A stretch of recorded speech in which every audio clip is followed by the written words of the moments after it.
Hey, everybody, and welcome back to another edition of Our Voice 360, Our Perspectives, Our Ways. I'm one half of the duo here, Chad Baumgartner, and I have with me my man, Pete Hunt. What's good, family? Hey, with that, Pete, let's go ahead and get into it. And as you all know, at this time, our podcast is brought to you by CDB Consulting. Great leadership equals great results. How are you leading? And ladies and gentlemen, boys and girls, if there's something on the podcast, a specific topic that you want to hear about, or if you want to just tell us how we're doing or what you want to hear and see, maybe what you don't want to hear and see, whatever the case is, we want to hear from you guys. We are creating a platform for you, for us, by us. So if you have any comments, questions, concerns, please hit us up on our email at ourvoice360@gmail.com. That's ourvoice360@gmail.com. Also, if you like this podcast, please subscribe to the podcast. Hit the like, subscribe, and hit the notification bell so you can make sure to get the new podcasts as they drop on a weekly basis. All right, Pete, we got some heaters today, man. We got some heaters today. Right. Folks, as you know, the Supreme Court is about to hopefully have the first African American female to the roster. And she is being approved so far by President Joe Biden. And her name is Ketanji Brown Jackson. She is the recommended one to be on the Supreme Court. So we'll be talking about her and a little bit of her background, things of that nature. Mm-hmm. And also we're going to talk about the young man in Illinois, specifically in Waukegan. And his name is Martel Williams, who was offered McDonald's in exchange for a confession to a crime that someone else committed. And thank God they found the evidence to help this young man out. Otherwise, he would have been wrongly accused in the system, and the books would have been closed on him. So we're going to talk about that situation as well. So, all right, Pete, with that, let's go ahead and get into it. So, as I said in the intro, the Ketanji Brown Jackson is the young lady who was being appointed by Biden to be a part of the Supreme Court. So this Washington, D.C. native, I'll say that, is hopefully going on the board to replace Attorney General Merrick Garland. Right? Okay. So just a little bit about Ketanji's background I want to drop on everybody just in case.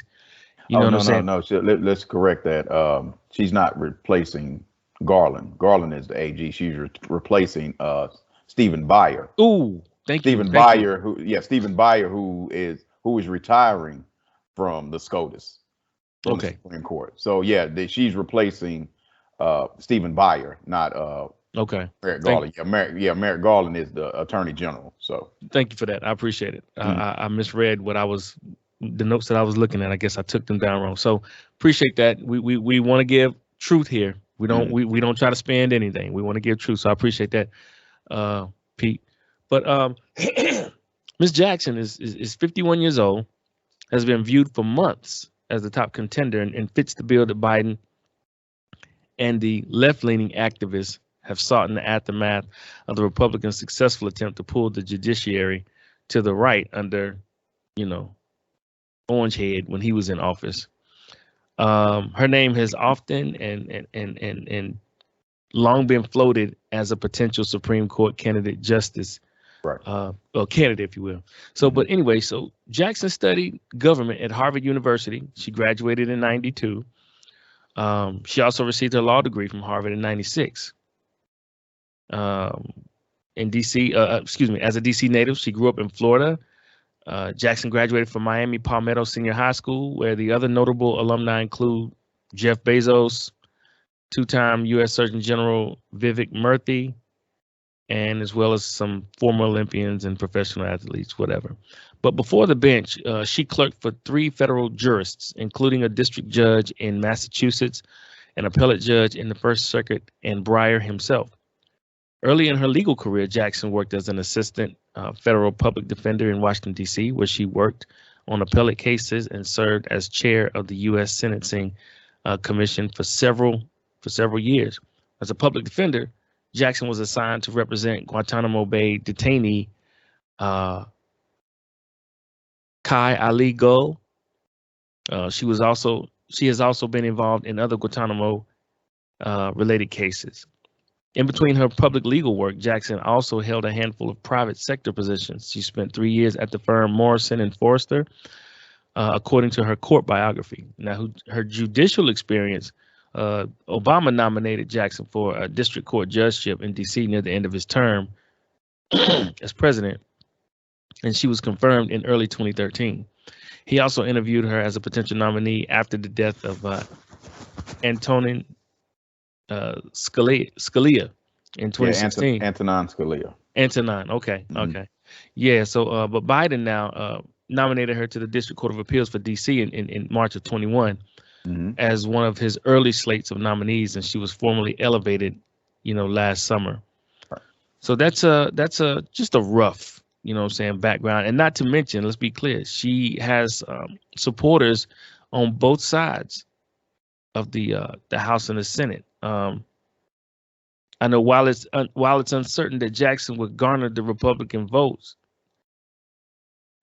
during a Supreme Court confirmation, there was a trio: Senator Lindsey Graham of South Carolina, Susan Collins of Maine, and Lisa Murkowski of Alaska, who joined the Democrats in confirming her to the District Court of Appeals last year. So let's be clear, it looks like she's got a little favor from both sides of the aisle. And I don't know what that means to us, but I guess in this aspect, as far as getting approved to be on the Supreme Court, that looks to be somewhat, favorable. And she's married to Patrick Johnson, who is a surgeon, and they have 2 daughters, Talia and Lila, I think it is. So, oh, wow. She also happens to share family ties with former GOP House Speaker Paul Ryan. Her husband's twin is Ryan's brother-in-law and is a member of Congress. Didn't know that. But anyway, that's Ketanji Brown Jackson, 20,000-foot view, and that was just some information I felt the viewers need to know who's going up, for this position, what the background is. So, P, any take on this? How do you feel about them? It's historic. It's fantastic. It's so many words that I could say, but I'm super excited for this sister. I'm super stoked that finally a Black woman is being raised to the heights that she should be raised to, and I applaud President Biden for sticking with what he said. He said that was one of the first things that he said, in his campaign was, I'm going to put a Black woman, Black woman on the Supreme Court, and right, and so he's following through with what he said, and you can't find a better candidate than this woman. Her it's impeccable. You ran down her accolades. She'll be the first public defender on the Supreme Court. And that she's doing a good thing and she's above reproach, because when the other side, the only thing they have is, well, she's a leftist, whatever, and the dark money, whatever. They're not talking about her credentials. They're talking about everything else other than her credentials. Well, I know on Fox they was talking about her credentials. They were trying to say that she wasn't ready, basically, that she didn't have the skills. Okay. I understand what you're saying. Oh yeah, I get the facial. Oh but there's always going to be, some kind of, you're never honestly ever going to measure up completely to certain people unless you have the same ideology, and that's the sad part, because I can agree to disagree with you on some topics, but overall, as far as your credentials and thinking that you're able to handle that position, that's different. You know what I mean? Right. Right. Yeah, I feel you. It's I just feel like they're pulling straws on this woman instead of being mature and saying, of course, I don't agree with several of her policies, but as far as her credentials, her background, what she's done, she's more than qualified, to do this. Yeah, and that's what I was saying, as far as, from people that's going to be against her. or vote no against her. The only thing that I've been reading is, well, she didn't vote. She wasn't in line with Trump. So what does that have to do with her credentials?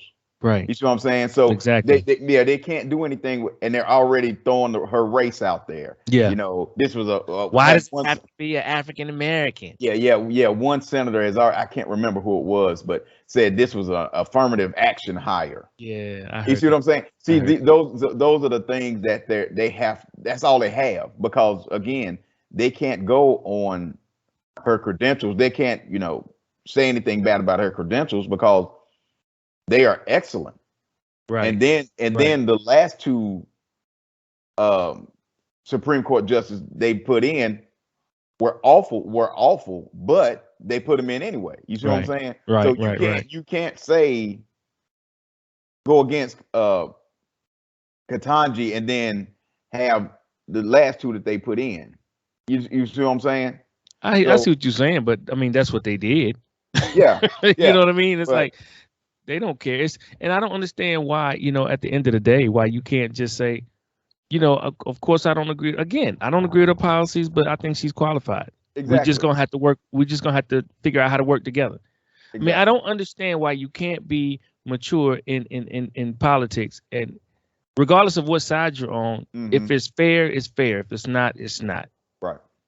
But I don't know. There's a lot of grandstanding because, with politics, there's a lot of personal agendas. So of course. One side of me wants to be naive and be like, why can't we just kumbaya this thing? But then another side is the realist and like, at the end of the day, no. It's personal agendas. Go ahead. Yeah. Then what's so funny is you were talking about Lindsey Graham. Yeah. Voting for her, for the DC district. Yeah. That bothered me. And I'm like, because if he likes her. Hold on. Oh, that shouldn't bother you, but this is what's so funny about it, that in March he voted for her, and now as of what was it, yesterday? Now he's like, I don't think I'm going to vote for her. But hold on, bro. So she was qualified last March, so now she's not qualified anymore. Bro, that's his pattern. Look at not to divert from Ketanji, right? But the whole time Trump was in office doing his thing, Lindsey was in lockstep. Then the insurrection happened. He gets up there in front of the Senate and in front of the world and says, we had a hell of a run, but you know what? That's it. He was wrong. I'm out. Then he turns around the following week, and it's like he never said what he said. So this love-hate with Ketanji, like, yes, for district court, but I don't think I'm going to vote. That's a pattern with him. Yeah. That's not to be, that's predictable. That's to be expected. That's what I'm saying. Yeah. I feel you. Didn't surprise me at all. Did not surprise me. Yeah. But congratulations to this sister. Yeah. You get the highest praise for real, because it's just, I mean, this is again historic. It is, and it's good to, like I said in the previous podcast, it's good to have someone behind those scenes when they're deliberating on huge trials like Roe versus Wade and some other big, policy issues. That it's good to have someone back there behind the curtains with us in mind, knowing what our dinner table talks are like, because I'm sure she's had them with her family as well growing up as a child. You know what I mean? I feel like this sister is relatable. We'll see. I mean, I have nothing against her, but Clarence Thomas had messed me up. So I just hope, this sister comes in and really gives a voice to all of us and what we go through. Because sometimes I think when you get to a certain level, whether it's politics, whether it's entertainment or whatever, you're kind of disconnected. You know what I mean? So it's like when you get out here and you talk your talk and do what you say, and then we at home, we sitting looking at you sideways like, what? Right. You know what I mean? It's like, it just seems like after a while people start to lose touch. And I'm really hoping that this sister is going to be a fresh tongue and a fresh ear to those old white ears back there, and really help them understand and deal and grapple with the fact that America is not just white anymore. It's a collection of people, and specifically black people. And it's time for our issues and what we feel and what we think to be heard and really taken into account when dealing with these huge issues, these huge decisions that they make back there. So yeah, I'm eager to see Mrs. Brown, get back there and really do her thing and work with Sotomayor. Is that her name? Yeah, get back there and work with her and some of the other Supreme Court judges and really, give them something to think about and help maybe turn the tide just a little bit. Right. So, but yeah, Miss Ketanji Brown Jackson, we praying for you. We're hoping that you're able to, pass through the House and the Senate with flying colors and go ahead and start your legacy as a Supreme Court judge. That's Very right. much so. Anything else on this, Pete? You want to talk about with Ketanji? Oh no, like I said, just congratulations to the sister, and like you said, just giving her blessings, what I'm saying, and sending her blessings her way, because it's going to be a tough road these next couple of months, what I'm saying, with going through the House and going through the Senate and meeting different senators and stuff like of that sort. So yeah, blessings on that sister. Indeed, and I expect her to go through a little bit of hot water with some of the Republicans because of course, some of the stuff that she did. Like, for instance, I'm sitting here looking at this and it says, as a district court judge, she issued several high-profile rulings. In 2019, she ruled against the Trump administration's attempt to shield former White House counsel Don McGahn from testifying before Congress, writing that presidents are not kings. And then several of her rulings were overturned by a higher court, including those on Trump's attempt to fast-track deportations. So she was against fast-tracking deportations, but the higher courts overturned it. Right. And executive orders constraining government unions' power. She was the judge who sentenced the Pizzagate conspiracy theorist who shot inside a D.C. restaurant to 4 years in prison. So, so far, I mean, I like what I see. Oh yeah, for sure. She's definitely qualified. What I see. Yeah, and she is definitely qualified for the position. Yeah, I have no doubt about that. It was just I just wanted to see, as far as her mind, with policies, how she's stacking up. But just reading that little excerpt right there, I'm feeling a lot better about her going in there, because I just really want somebody to represent us, man, when they go back there talking. It's like, hey, y'all need to see another side that you're not used to seeing, because you're not black. You're not middle class or low middle class or low class or no class. You know what I'm saying? Right. And you need to understand that there's a population out there that has certain needs, and we need to address them through the policies that we make. We can't just do a policy for one type of person, because America is not one type of person. Right. So that's why it should make every decision a difficult decision. It should be difficult because you're dealing with all kinds of people. So you need to put policies in place that kind of help everybody. All right. I'm done. I'm gonna get off my soapbox. But congratulations to the sister. Much success, and like Pete said, we are offering our blessings and wishing for you to get on up in there. All right, moving on to the next one. This is crazy. I almost want to say it's hilarious because it's an embarrassment to the Waukegan Police Department up in Illinois. Yeah, I mean, really, it's really embarrassing. I mean, I really don't think any due diligence as far as investigating was done. I think basically somebody made a call, they showed up and they grabbed him. Yeah, it was him. Okay, let's take him, instead of really doing some investigative work. And folks, if you don't know what I'm talking about, this is about a young man, high school, a 15-year-old by the name of Martel Williams. There was charges brought against him, but they were eventually dropped because the evidence was found. So the police, well, I'm not even going to say that, but basically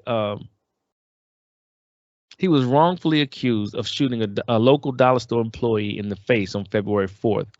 Surveillance footage shows surveillance photos of the suspect were released by the police department in the immediate aftermath of the shooting. After the officers saw that multiple people came to him and said, "It was me," said Martel Williams, the teen wrongfully accused of shooting the employee. So basically, the officers are saying there's several people saying it was you. Mhm. So the young man, I'm not going to sit here and read the whole article, but it appears that the young man was like the police, excuse me, the principal called the police, and the young man was arrested in front of his peers at school, Mhm. and taken downtown. Um, they had him arrested. They didn't tell his parents. They're interrogating him, trying to get him to coerce or throw out a confession, because obviously the young man didn't do it, and Mhm. you'll know why in a minute, why I'm so confident in what I'm saying. Um, they didn't even tell him it was a shooting involved. They were just saying, an incident went down, people saw you there, they're trying to get him to, Mhm. say yes. So after, interrogating this young man, he was scared. He just wanted to go home. He's 15 years old. He doesn't have any representation there. His Mhm. parents are not there to help him out. Mhm. So after a while, he gives them what they want, and he was like, the cops were like, basically, if you just give us what we're asking for, we'll get you some McDonald's and get you fed and get out of here. So when the boy, I guess, confessed, then later on he found out it was to attempted murder, because the dollar store employee was shot in the face but survived, if I'm not mistaken. Mhm. So yeah, so that's what happened, and then eventually the parents got involved. They were contacted or whatnot, and so they was about to send this young man up the river, because they said they had several people saying it was Martel, when it wasn't. And why do I know that? I'm gonna tell you why. Because Martel's sister scoured the internet to find footage of him playing in a basketball game during the time of the shooting and the robbery. So there's no way he can physically be at two places at one time. Mhm. He was playing a basketball game while this incident was going on. Mhm. Not to diminish the act. I mean, my heart goes out to the employee that was shot, but we still got to be fair and do our due diligence before we start arresting people and bringing them in and putting them in a system that you know, that, they can't come out of once you're in it. Once you're in the Mhm. system, you in there. You know what Right. I'm saying? And this young man, I'm sure he was humiliated. He was scared. He was angry. He was hurt all at one time. Can you imagine that? Mm. And so once the sister found this evidence and was able to bring it to light to their attorney and to the police department, of course, he was released. His record was expunged, all that good stuff. And then another article I read said that the interim chief of Waukegan Police Department apologized to the young man and his family for that. But for me, and I don't know where the family's going to go from here. I want to keep up with the story to see what happens. I want more than an apology. I want more than an apology, because number one, you didn't do your due diligence. Mhm. You know what I'm saying? You had 2 or 3 people say, yeah, that was him. How do we know that was out of spite because they didn't like that boy? Maybe he's a star on his team. Maybe you got some Mhm. haters. I mean, it could be a plethora of things Mhm. why people say what they say. And it'd be interesting to see if these people did that on purpose. I'm hoping that they didn't, Mm. but I would be interested to see that. Right. This man is somewhere else playing in a basketball game while this incident is going on. Mhm. And all you can say is, oh, My bad. I'm sorry for embarrassing you in front of your Right. peers and Right. your teaching staff. I'm sorry for humiliating you. I'm sorry for taking your name and rubbing it, and throwing it in the dirt. I'm sorry. Can we move on? No, no, Mm. no, no, no. Mm. It's how often have we seen black men and women be accused and tried and been put in prison to later 20 years, 30 years, 40 years later, when they're old and they can't do anything, and the system says, oh, our bad, it really wasn't you. Go in peace. Exactly. So, I've spent 30 years behind bars on something I know I didn't do. Right. And then 30 years later, you're talking about, you know, our bad. You know, we didn't. It was a mistake on our part as the police. You know, but I've spent 30 years in prison. Right. On your mistake. Right. We didn't do what we was trained to do. We didn't really go investigate. You know what I'm saying? We just took 2 or 3 people's word. Yeah. And you know, that's it. Yeah. Any Negro will do in this situation. Any Negro will do whatever, young, old. I mean, it doesn't matter. You see what I'm saying? So this is not shocking. We've seen this happen countless times, where somebody black is accused of something and they're nowhere near what's going on, and then they find themselves in the system. Right. Luckily, this young man, his sister and his family had to go find video evidence of him being, as the article said, being 20 miles away. Why didn't the lawyer do this? I don't understand. And I know it's not the point. Go ahead. Yeah, but the article also said that they had him for 2 days. 2 days. 2 days. He was in jail for 2 days. 15 years old. They didn't feed him, give him no water, nothing. Because they wanted that confession. Because they wanted a confession more, because they didn't want to do their job. Right. They wanted a confession more than actually finding out who really did this. And not to mention, at the end of the article, they said the person that did the shooting is still at large. They're still trying to figure out who shot him. Wow. But you wasted all this time on this young man when you should have been doing some real investigating to see what actually happened. Right. And then and furthermore, you run up in the school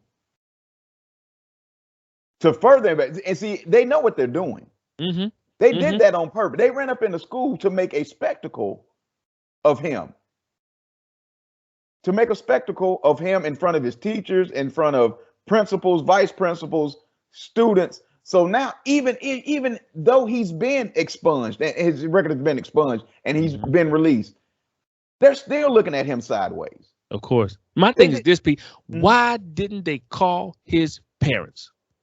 The principal, that should have been the first thing that he or she or they did, was when the cops came up there, or if the principal caught wind of this, they should have called his parents. You know, we're talking about a black child, right?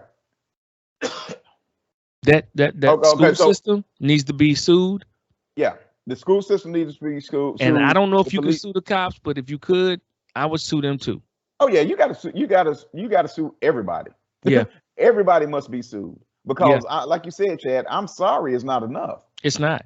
My bad, my fault. You know, you playing with my child's life. There you go. You know what I'm saying? You playing with my child's life. You wouldn't want your child's life played with. Why don't you give me that same respect? No. You should have called me, the father, the mother. Hey, we have a situation with Martel. We don't know what's true and what's not at this moment, but we want you to know that this is the situation. If y'all could get down here immediately, so we can. And Chad, even from the principal's perspective, just to protect the child. I was just about to say that. Like, as a principal, this child goes to your school. First thing you should be thinking is, I need to protect this child until I can't. Exactly. No, you're not. No, you're not taking him. You're not taking him until his parents are here. Until the parents get here. Right. Or until they send his lawyer, one of the two, if not both. Yeah. He cannot leave this premises. Exactly. I'm just saying. But again, we're talking about a black child, which, you know, doesn't really mean nothing to a lot of people. So I mean, it's just sad, and I hate that this young brother had to go through this. Yeah, and his family had to go through this, and they had to do so much to get him released. Some things that the police could have done. Hold on now. So you're just going to run up in the school. You're not going to ask where the young brother was. You're not going to ask. Right. So again, this is all about any Negro we get. It's going to be good for us. And see, that's the thing with the principal. Once you caught wind of the situation, why didn't you bring him in the office and say, "Hey, Martel, this is an unfortunate situation, but you know, do you remember where you were at February 4th at 3:40? Exactly. Do you remember what you were doing? Why didn't he ask those questions? Why didn't he ask that young man what was going on?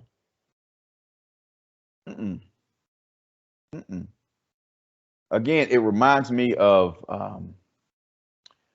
what was many years ago, the white lady who drowned her kids. Was it Casey Anthony? Oh, the one, and then blamed in North Carolina and blamed it on a black man, right? And do you know, if for the people that's listening and watching, it happened in North Carolina, and what was probably about 15, 20 years ago, maybe somewhere in there, where a white woman killed her kids because her boyfriend didn't want kids, so she killed her own kids. Yep. And then the first thing she said was a black man did it. And then they went around in this town kicking in doors of black people, going in black neighborhoods and kicking doors in and all this other stuff for about 2 to 3 days, just dragging black folk out of their houses and doing just all kind of crazy, reckless stuff that the police can get away with. And then come to find out she killed her own kids a week later. She confesses to killing her own kids. So again, any Negro will do. Yeah, and she knew that, because blaming it on a black man will take the spotlight definitely off of her and anybody else. Exactly. And she knew what she was doing. Yeah. So it's the same thing with me. A couple people say, this young man, it's him. He's the one. And then you make a spectacle, and then you have to turn around and apologize because you didn't you wasn't thorough in your job, because you was trying to grab any Negro. Because you didn't want to do your like I said, your due diligence in investigating this case. That's correct. Yeah, it's sad, and like I said, I hate it for him and his family. I hope that he gets the help, because that's traumatizing. That is. 15? That is. I wouldn't be surprised if he needed, a little therapy for. That's what I'm saying. Yeah, that's what I was going to say. Some type of therapy for him and his family, because that's traumatizing for everyone. You know what I'm saying? So yeah, I hate it for him and his family, and that police organization should be, sued to the highest extent. I agree. Let me get all that money. Let me get all of that. I need more than sorry. Because like you said, Chad, you messing with my child. Yeah. And I know some folks of the lighter hue would always say, y'all always want money. Y'all always want. Hey, man, that's the only thing people understand. And then my thing is, if the ball was in your court, what would you do? I mean, what would you do? Yeah, because see, now if I go out and I write that wrong, best believe I'm going to jail. Oh, man, off top. You see what I'm saying? So off top. I'm trying to stay within the law. Yeah. Like you all want me to do. Yeah. So what's the next best option? I gotta sue you. Exactly. Because I'm not gonna sit here and allow you to knowingly embarrass, humiliate, scare, my child, intimidate my child, and think I'm not gonna do something. That's crazy. So yeah, I'm gonna sue, because that's the only thing people understand. Because you're twice. They understand something else, but my child needs me. Right. Exactly. They understand something else, and I have to look at it holistically. I have to look at it in the macro. In the macro, in the macro, not the micro. Because if I look at it in the micro, I'm going to jail. My son will lose a father in that aspect. Yeah. So I have to look at it in the macro, that my child is going to need me. Down the road. Yes, down sir. The road. Yeah, my child needs me as a father. But yeah, man. Yeah, I had all kind of thoughts in my head. I'm like, because I got mad at the cops at first, because I was like, why didn't y'all do your due diligence? Why did y'all treat this young man like this? And I can't help but think, and I know some people think, Chad, you so racial. It's not about that. It's when you live in a society that makes it racial. I don't make it racial. Society has made it racial for years, whether it's blatant or subtle, whether it's Jim Crow laws, whether it's the black code, whether it's redlining, they've made it racial the whole time. I can't buy a house in a certain white neighborhood because I'm black. I didn't make that racial choice. Mm-hmm. It was already made. Mm-hmm. So don't get mad at me for looking at society how it was created. Yep. Now, going back to my point, I can't help but think about or realize if this was a 15-year-old white boy, would it have gone down the same? Oh, no. Well, we know that, but I'm just I feel you. They would have came to the school, had a talk with the young man. They wouldn't have went to the school. They wouldn't have left with him. I believe they would have came to the school, but I don't think they would have left with him. I don't think. You don't think they would have came to school? No. No, they did that to that young brother specifically. Yeah, they tried to prove a point. Yeah, they tried to prove a point. Exactly. Mm-hmm. They tried to embarrass him. They tried to make a spectacle of him.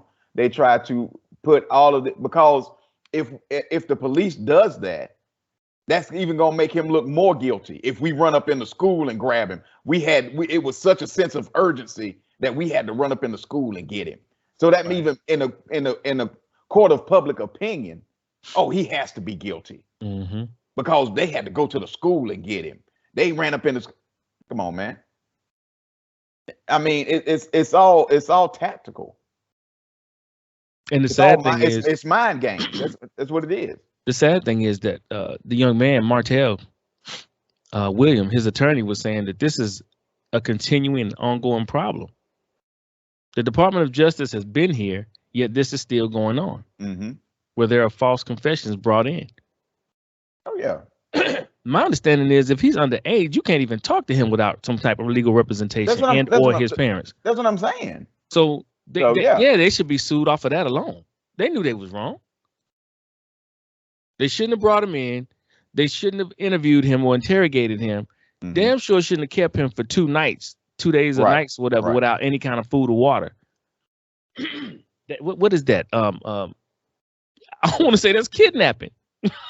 Yeah, that's what it sounds like. Yeah. So it's like 2 to 3 charges right there alone. And then the chief wants to come out and say, well, we are terribly sorry. Sorry. You kept my child for 48 hours with no food and no water. Exactly. You interrogated my child with no legal representation, and you coming in my face and you got the nerve to say, I'm sorry. Let me do your kids like that. Exactly. Let me do your child like that. And then I'm gonna come back and tell you the same thing. Oh, I'm sorry. Yeah. Is that enough, sir? Would that be enough? Exactly. I sure enough would have said that to that chief. Would that be enough for you and your wife? Would you take my apology and be like, you know what? I understand. I get it. Things happen all the time. Exactly. It's crazy. But I tell you what, public enemy number 1 is that doggone principal. I'm so furious with that principal. They messed up on so many ways. It just makes my blood boil, because I can't help but think about my kids. Right. And if they were wrongly accused about something. Right. And that principal didn't call me. Off the rip. Come on now. I'm going to see about somebody. Yeah, I'm coming to see you now. I mean, I'm just going to let you know. We're going to have prayer meeting. Yeah. We're going to have prayer meeting. Yeah, we're going to have a micro. We're going to have a micro talk. Yeah. Hey, well, Brady Max, when I see him. Yeah, it's going to be some furniture moving. On site. Like on site. On site. Somebody's head might get busted open to the white meat. To the white meat. That's why I started laughing. I saw Bernie Mac's face. He said, on site. Yes, sir. I'm telling you. Gonna be some furniture moving. There's gonna be some furniture moving. I'm telling you. I got to see a big misunderstanding. Yeah, I got to come see you. I got to come see you for sure. Oh my gosh. Yes, indeed. Yes, indeed. But I'm ultimately it's not a joking matter. We are happy to see this young brother at home, safe, because like I was telling Pete off air, too many times things like this happen and we wind up putting another name on a mural or on a t-shirt. Yep.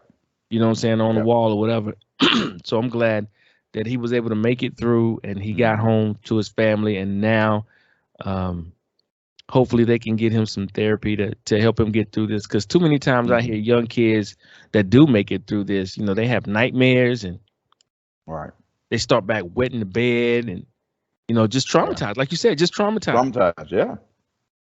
So now, I'm not gonna say that, but I really hope that he gets the help that he needs to get through this terrible situation. And they've already drug his name through the mud. But the good thing is he was exonerated. They found the proof, so it wasn't him. But you still got to go through your life. Hey, aren't you that kid that was, grabbed exactly years ago and da-da-da-da-da? You still got to relive that. Right. You know what I'm saying? And that's just not cool. Right. That's not cool. I mean, it's about, I'm not going to beat a dead horse, but the training has got to be better with all the police departments, not just Waukegan's, but all. And you got to go more than just 6 weeks. It should take you 6 months. Chad, let me go pause you. This has nothing to do with training. This has nothing to do with training at all. This is not training. This is not a training issue. This is an issue of, through the police's eyes, they have been trained as Black people are threats and will always be the threat. We discussed it in last week's podcast. We did. No matter what the situation, we are always the threat. That's how the system is. Again, it starts with slave patrols. That's where the police come from. Again, slave patrols, you go capture them Black slaves because guess what? They a threat. And that's all policing is. Policing is, when it comes to the Black man, woman, and child, we are the threat. There's no leniency when it comes to us at all. So again, it's not an issue of training. It's an issue of mindset. And the police mindset, no matter the color, Black, white, or otherwise, if you're a police officer, the Black man, woman, and child is the threat. So, and what's worse is a lot of us have been ingrained to believe that too. Yep. There you go.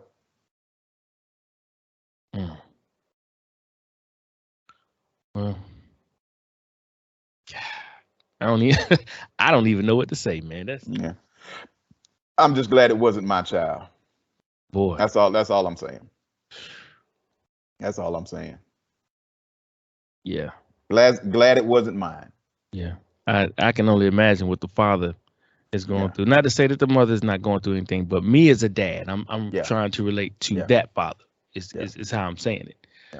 To the sisters out there, I don't want y'all beating me up. Well, what you think to my? I understand that, but I'm just trying to relate to the father, his feelings and what how he went through that. So I know he had a few choice words, and I know he had some combinations ready to unload on that principal and those police officers. But yeah, like you said, I'm just glad in this situation, I'm glad everything turned out okay. Exactly. He got his whole record expunged, from what his attorney is saying. And so, like I said earlier, just hope he gets the help he needs so he can get through this, him and his family. You know what I'm saying? And get through this. But all right, man. Well, let's move on. Pete, what the book of the week? What you got for us, man? The book of the week this week is White Malice: The CIA and the Covert Recolonization of Africa, by Dr. Susan Collins. Okay.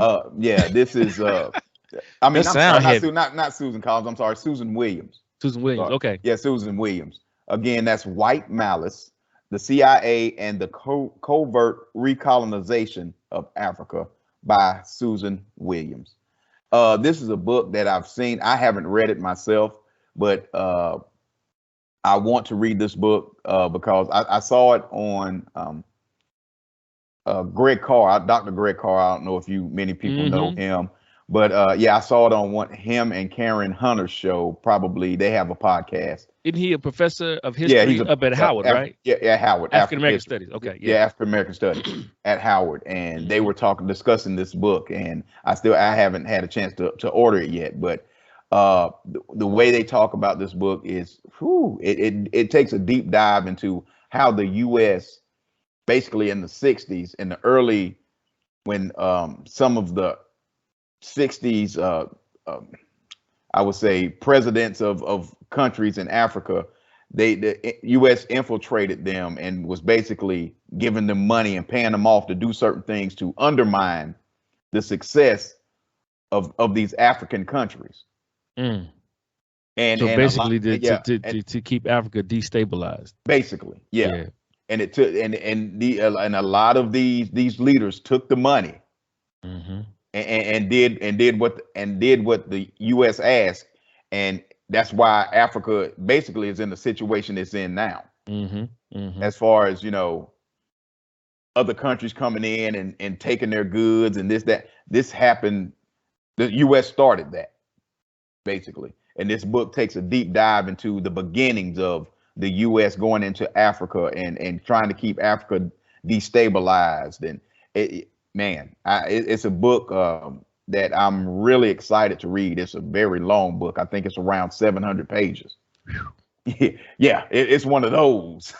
It's one of those books. Mm-hmm. So it's a book that I'm really excited when I order it, when it gets here to my home to start and take that deep dive into it and really learn and find out what the U.S. did as far as the destabilization of Africa and trying to colonize Africa for their own.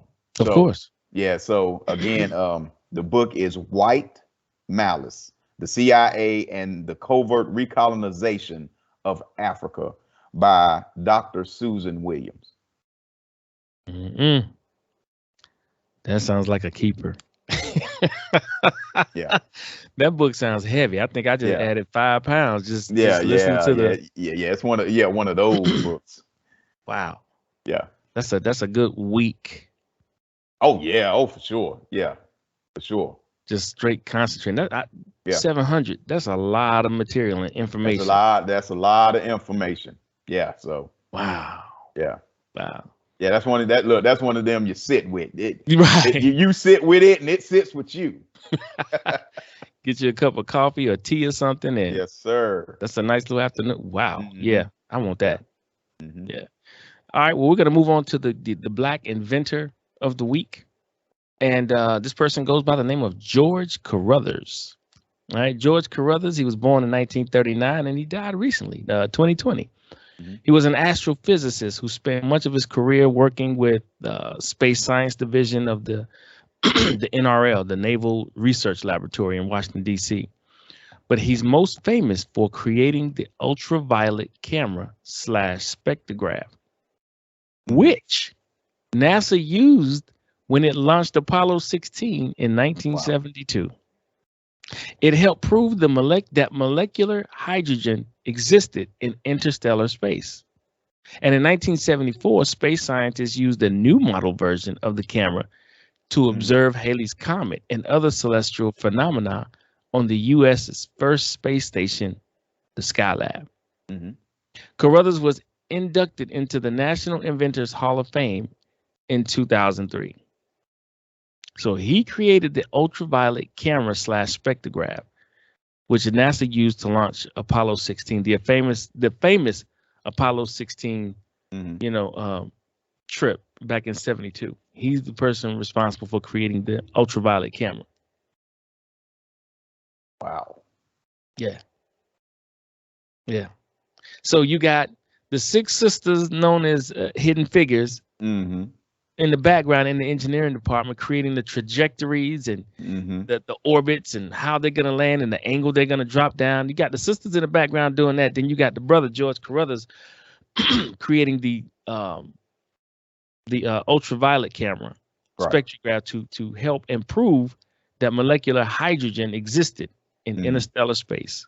Wow. But you won't know that watching Apollo 16, the movie. Exactly. You won't know anything about what we did. We just focused on the astronauts getting stuck up there in space and having problems and trying to come down. Yeah, we don't look at how they got up there and how they was able to take pictures, things of that nature. I digress. But see, our people need to know this because in just about every important situation that has gone on in America, we are there. That's and right. we're probably one of the main reasons why it went down the way it went down in a Exactly. positive aspect. Right. And that needs to be said. That needs to be known. And it's not about better or worse. It's just about the whole. Mm-hmm. You know, the truth is the whole, the Right. totality. Right. Right. Exactly. You know what I'm saying? Let's tell all of the truth. What all happened? Right. We focus too much on bits and pieces, and that's not fair. Right. That's not fair. Everybody needs to understand all of what happened from A to Z. Right. The contribution is important and was detrimental to the success of this trip, the Apollo 16.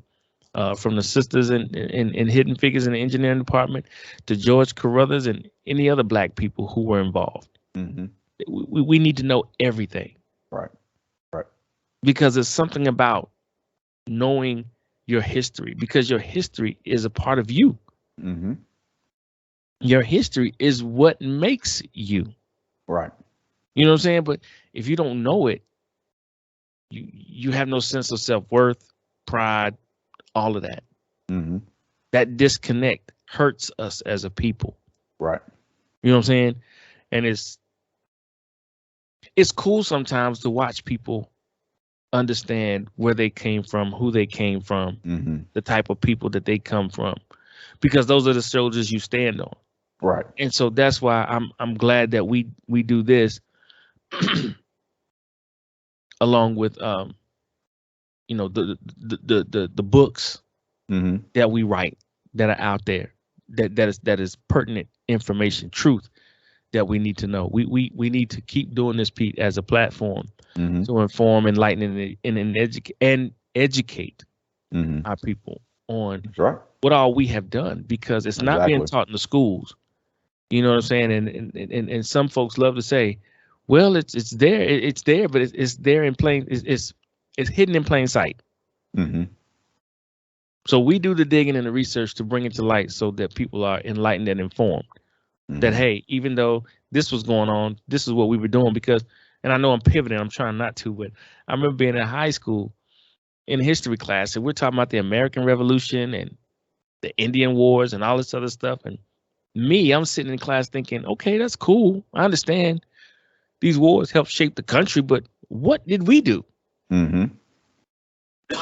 Excuse me. And that was one thing that was never brought up in high school in our history classes is, you know, what did the black folks do? Yeah, I mean, how did we help? How did we participate? What did we do? We didn't just stand by and just wait for it to end. What did we do? Yeah. Like, for instance, Paul Revere, when he was running through the city talking about the British are coming, did you know it was a brother running the opposite way doing the same thing? Okay, so you knew that. Okay, I just found that out a couple years ago. Yeah, there was a brother riding through the city doing the same thing, but Paul Revere gets all the credit for saying the British are coming. The British are coming. Yeah, I mean, the most of the things that I've learned about my people, it's been well after school. After after high school and middle school, elementary, all of my learning about my people has been way past that. Yeah. So yeah, we have to make sure that we are teaching our children, our grandchildren, our great grandchildren about our people, because nobody else is going to do it. Nobody else is going to do it. And before we move on, man, our people are great, man. Thank you. Our people are great. Our people are great. For sure. Indeed. Brother George Carruthers, the creating the ultraviolet camera / spectrograph. So shouts out to him. Moving on, Pete, to the Bible verse. All right, we're coming from Ephesians chapter 5, verse 15 and 16. They're fairly short, so I just combined them. But the verses read, "Be very careful then how you live, not as unwise, but as wise, making the most of every opportunity, because the days are evil." Wow. Yeah, that is timely for what's going on right now. Yes, that is timely. Yes, we live in a sinful world. We know this. But that's why we have to be very careful how we move out here. The Bible says, "Be careful then how you live." Mm-hmm. And not just use slang. Be careful how you move out here. Yep. Not as unwise, but as wise. So think about what you're doing. Think about the repercussions, how this is going to affect you and people around you. Because people don't, a lot of, especially these young kids, don't understand that their actions not only affect them, but also the people around them, whether it's directly or indirectly. Mm-hmm. You know what I mean? And some adults don't even realize. Oh, yeah, for sure. Yeah, for sure. You know what I'm saying? So be very careful how you live, not as unwise, but as wise, making the most of every opportunity, because these days are evil. Wow. So when you get an opportunity to share love, when you get an opportunity to do for someone, when you get an opportunity, you know what I'm saying, to really like be positive, you should do that, because it's enough evil out here. We don't have to worry about that. Mm-hmm. What we need to focus on is the positivity and how we can help. Right. And I think, Pete, I think, you know, I'm pretty safe to say that with this platform, this is our ability to make an opportunity for other people to help them by enlightening them, educating them on things that are going on in our neighborhoods, in our cities. And then as far as the books that we suggest, and the Black inventors, and even the Bible scripture, these are things to help edify,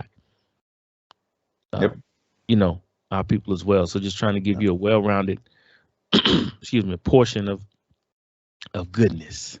Yeah. All right. All right, Pete. Any last words or comments before we head on up out of here, man? As always, man, protect your people, protect yourself. Love on your people, man. Love on your people. Yep. And as always, Brother Marcus Garvey, I don't have the quote in front of me. I used to read it, but I'm gonna try to quote it, and it reads: "Intelligence rules the world, and ignorance carries the burden. So therefore, run as far as you can away from ignorance and run towards intelligence."